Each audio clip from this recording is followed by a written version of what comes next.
playing Jund. Oh, how about that? Mark Evans is playing Jund. They're both playing.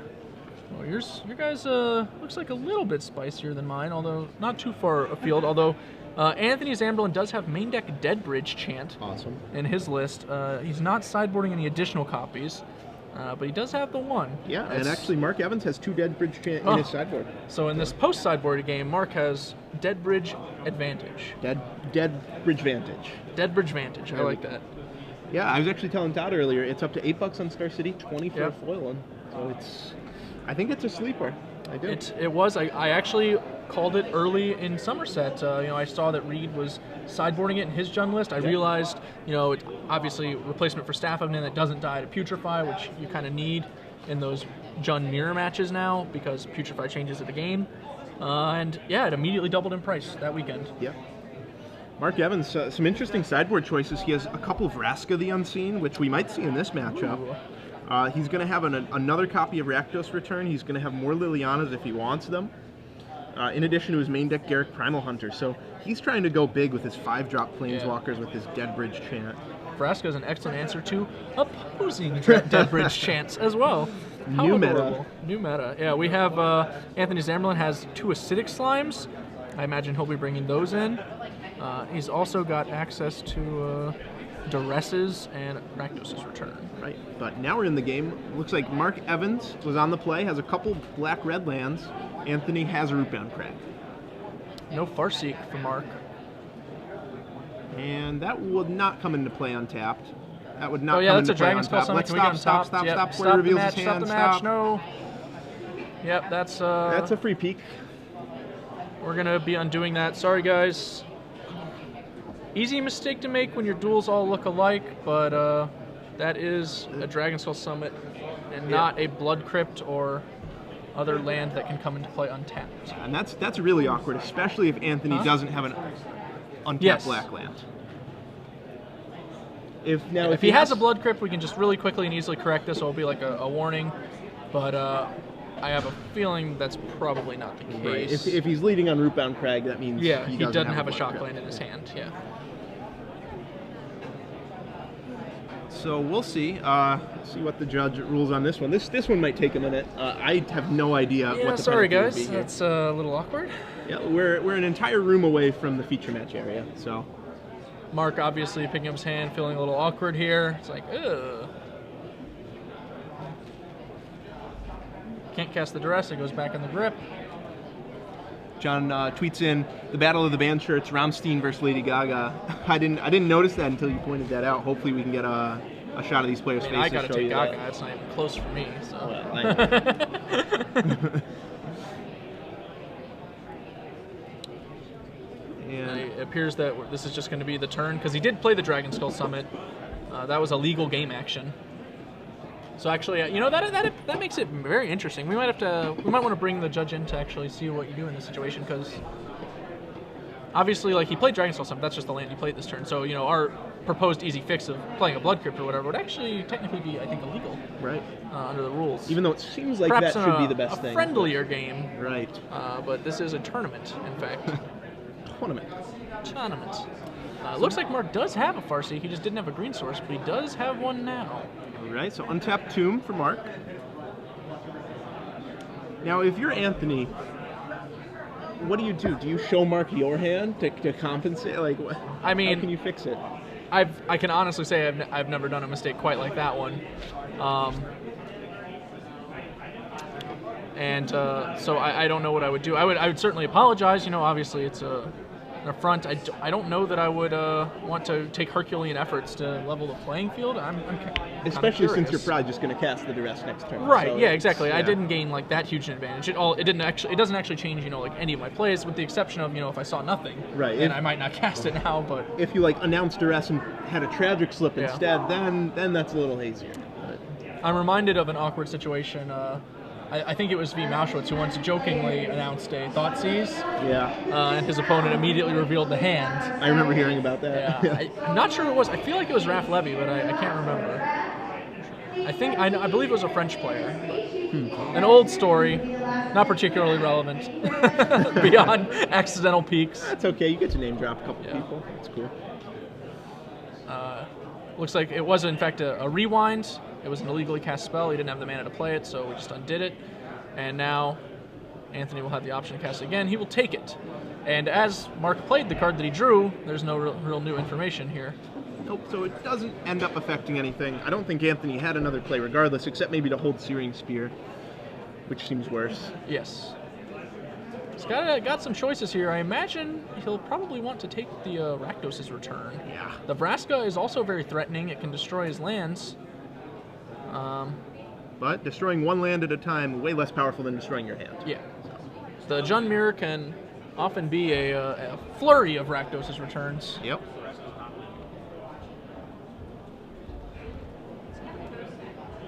Oh, my bad. Vraska is a non-land. I've been corrected. I thought it was non-creature. Good call. In that case, the Vraska is significantly non-threatening. Right, the +1 is the No Mercy effect on herself. Yeah, then the -3 is destroy a non. We can go ahead and throw Vraska up on the screen, elucidate everyone's concerns. Huntmaster of the Fells, much better play. So he'll gain 2, go back up to 20. Bring it 20-20, Mark Anthony. I got it. I just didn't want to say anything. Oh no, I didn't mean to do it. That's why. All right, so Anthony now is going to be up to 4 lands. Well, Mark has 5. The advantage of the play, the advantage of the Farseek. Anthony's a turn behind with his Farseek.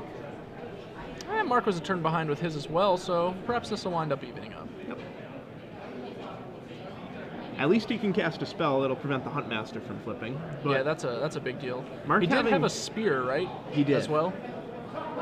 Mark having a red card, or Wolf Run, though, is interesting because he can just spend all his mana pumping his Wolf, or pumping his Huntmaster and flip it, making a 4/4. If he does make that play, he'll want to not spend his mana on the Huntmaster. Right. In order to avoid getting double blown out by a Searing Spear. If I'm Anthony, I'm probably just spearing this Huntmaster, regardless of what Mark does, but I'm hoping he decides to try and not play a spell this turn. Without a creature on the board, flipping is not as advantageous as it might normally be.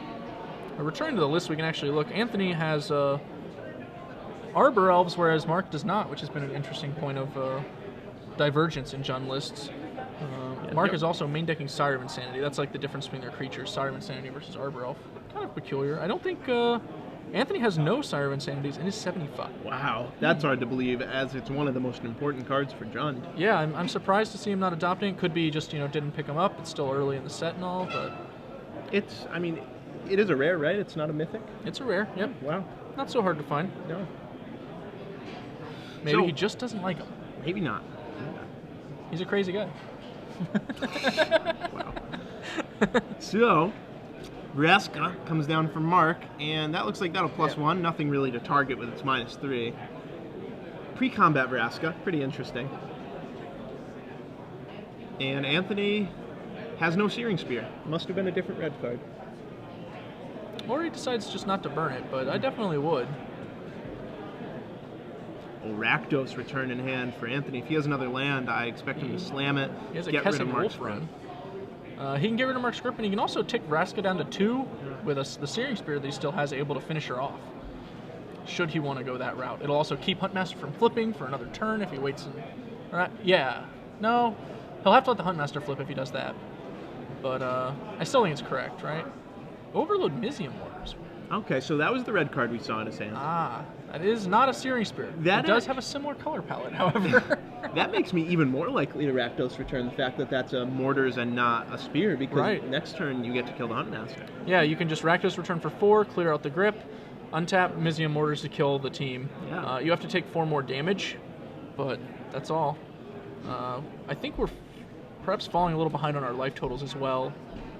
I believe it should be 16 to 22, or no, 20 because of the the untapped shock. Yep. And now another one will bring him down to 18. And we might be seeing a Liliana of the Veil right here. Oh, or is this a Mortars? Dead Bridge Chant. There he is. All right, so if we could get Dead Bridge Chant up on the screen, that's a new one we're going to have to familiarize our viewers with. It mills 10 cards, and at the beginning of your upkeep, you pick one card at random from your entire graveyard, not just the 10, of course. And if it's a creature, it goes directly into play. Anything else, it goes into your hand. Right, so it's such a great value card. Every turn you get to draw an extra card, or even better, save a ton of mana on a creature. Yep. Deathbridge Chant works particularly well with Deathbridge Shaman, or with, rather, Deathrite Shaman.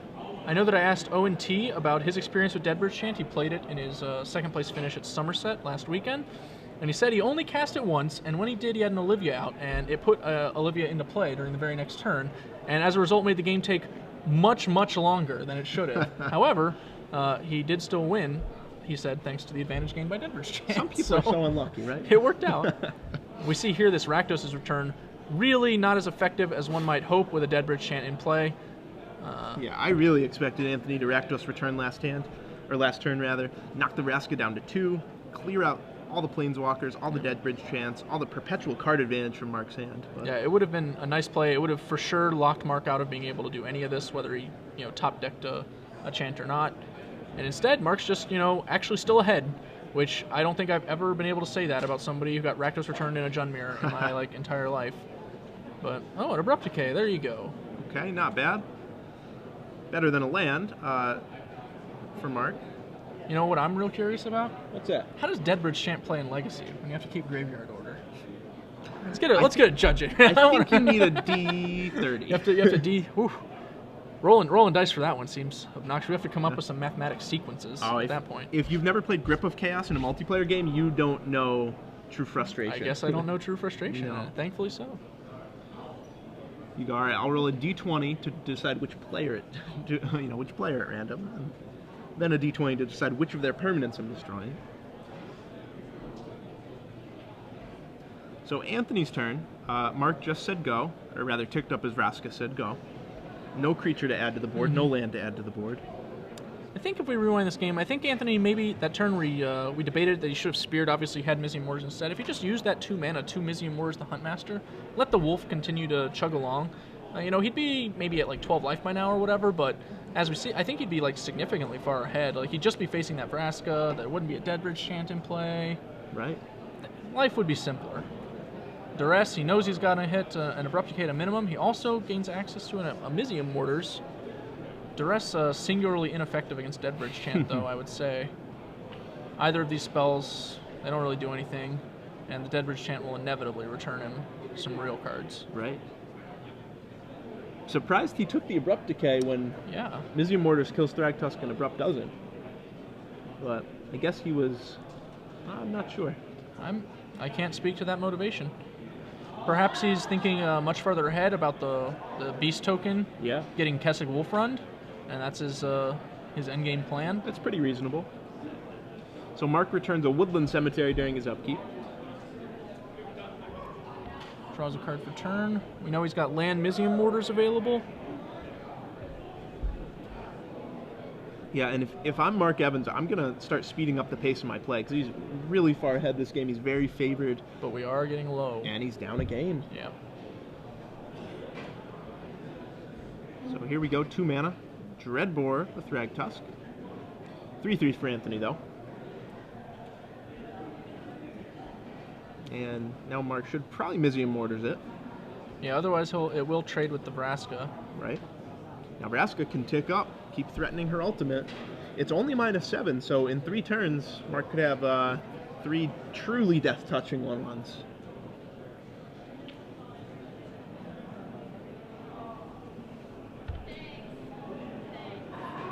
Mini phages. Mini phages. By far one of the coolest RTR Limited kills I saw was a Traitorous Instinct followed by a Teleportal on an Assassin token. That's dirty. And the sick thing was, one of my friends was the one who had their token stolen, and another one was the one who did it. So my Facebook feed was both photos by different people. One of them, what the heck? And the other one, this was awesome. That's great. My best Vraska kill was, I make 3 tokens, say go, end of turn Cyclonic Rift you. That'll do it. Attack with a couple tokens. And by best, I mean the only one. So Anthony plays Huntmaster of the Fells. Mark still has that Mizzium Mortars ready to just deal with those. He returned a Liliana of the Veil with his Deathbridge Chant, which I imagine I think he used the mortars last turn on the beast. Oh, I'm sorry, he did play the mortars. What's his other? I must have missing his other card then. Well, in that case, Anthony will get to keep one of these creatures. I guess it's the Huntmaster. Yep, he could Vraska. Right. He could -2 Vraska to kill the Huntmaster. -3. -3, yep. -3 Vraska, kill the Huntmaster. So right now, Deadbridge Chant, Planeswalker versus nothing. And Mark will ponderously build up his mana base, take his sweet time, searching that deck. And, you know, like I said, if I'm him, I am so worried of a draw right here. But he's not. Anthony checks the top card. They're both hellbent at this point, but Mark has 2 Planeswalkers and a Deadbridge Chant. Well, that's not Anthony so bad. has Zip, 0, nada. So Anthony Zamberlan tanking on his land drop for the turn. Not sure if he wants to play it or not. You know what would be nice right here would be something like a bonfire. That could get him, well... Bonfire would be a card. I was going to say get him back in the more. game, but that's not true. Yeah. Really, he needs a way to deal with the Deadbridge Chant more than anything. Yeah, and one of the reasons that you play Deadbridge Chant in Jund Mirrors is that there aren't many ways to deal with it. Yeah. Vraska, as we see on board, is actually one of the few. So Mark's already got his solution. Acidic Slime is Anthony's, but he'll need to draw one. Liliana ticks up. Anthony pitches his Putrefy. So +1 on Vraska, and he'll say go. They're just going to sit here for a while. Mark Evans is going to return lands until he gets creatures, I suppose, and then this game will be over pretty quickly. Rakdos return. All right, that's 1 Planeswalker down. Boom, dynamite. And, all right, so that deals with Vraska. 1 more of those, he can deal with the Liliana. But Deadbridge Chant is the true Planeswalker in this game. All the while, Deadbridge Chant. They might even return a Vraska. Yeah, exactly. Anthony's just like, yeah, this is all I can do. Play the top card on my deck every turn. And it looks like Mizzium Mortars. Yep. A blank. Effectively a blank. Where are the Shroud creatures for this matchup? That's my question. Still fearing Liliana, perhaps? Yeah. So 1, 2, 3. What could this be? 4? Huntmaster? That would be a good one. Olivia. Oh, that's an even better Olivia's one. an even better one. So Mizzium Mortars gets discarded. He's content to just tick that Liliana up. That's interesting. I don't think I would have done that. I think I would have rather held the Mizzium Mortars than gain an edict that leaves Liliana around. Like next turn, if if my opponent plays, I guess I can't really think of anything too threatening, but I don't know, it just feels better. I feel like I would have just made that play. I don't really know why. I like ulting Liliana. It's too much fun. I actually expressly dislike Liliana Ultimate. The first time I played with her, it was in testing. I ultimated her 2 times, and we were just still playing Magic. And I was like, this is the most frustrating thing I've ever done with a Planeswalker in my entire life. I mean, like, I was ahead, but like, and I still won the game, but like, he just shouldn't have been playing Magic anymore, and he just kept doing it. Well, it's a 3-mana Planeswalker. The ultimate can't be too backbreaking. Right? I mean, I should feel like I did something, Like, I want to feel rewarded for all my time and effort. All your careful turns moving the die. Yeah. All right, so Mark Evans continues to just take his sweet time here with this win. I don't think he realizes there are only 11 minutes left in the round. One of our Twitter users questioning the use of the non-use of Putrefy and Deadbridge Chant. That would be because you can't do that. You're thinking it is not Mortify. Yep. Yeah.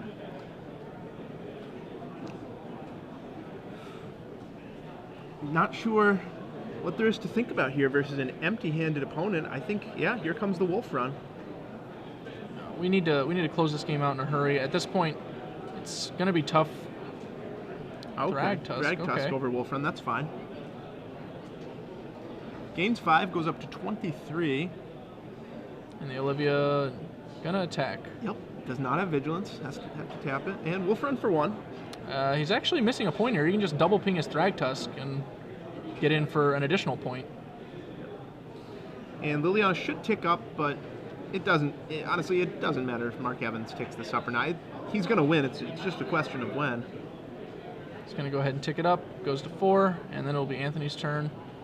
Really, Bonfire of the Damned is the only thing that can start getting Anthony out of this. Yeah. Right now. Note that the double tick on, or the double ping from Olivia would put it outside of an overloaded Mizium Mortars, which good point. opens up Anthony's out slightly to avoid immediate death on the next turn, but instead he's going to die. And if I'm Anthony, I'm probably not going to concede too early there. I would wait for my opponent to actually kill me. For one, Mark has displayed some conservatism, I would say, in his play, and for two, a draw is not so bad. Obviously, Anthony doesn't know his opponent's list, but post-board, this matchup is much better for Mark than it is for Anthony. Right. Between Sire of Insanity, multiple Dead Bridge chance, let's see, how many Rakdos? Vraskas. 2 Rakdos returns. I think they both from, have 2 Rakdos return post-board. 3 for Anthony. 3 for Anthony. Okay, so maybe he feels that because he has 3 Rakdos returns, he doesn't mind playing these sideboarded games as much. Right. I don't know. I would be a little scared after seeing the power of just Vraska shutting down a lot of his top decks. Yeah, it was like he couldn't even really draw a creature. Like, I mean, you saw how he drew the Huntmaster, and then the Liliana plus the Vraska just took it out. That's one of the best cards to top deck when you're facing down a Planeswalker, and just got eliminated. We've got an updated time total. As we can see, it's even shorter than we already assumed. So these players are almost certainly locked into a draw without a significant change in pace. Right. And you can see the pile shuffling there. When there are 4 minutes left, I'm not going to pile shuffle. It's nice to make sure you still have 60 cards, but it doesn't actually randomize your deck any more than a riffle does. Right. I would just be mashing my deck together, trying to avoid this draw. Yeah.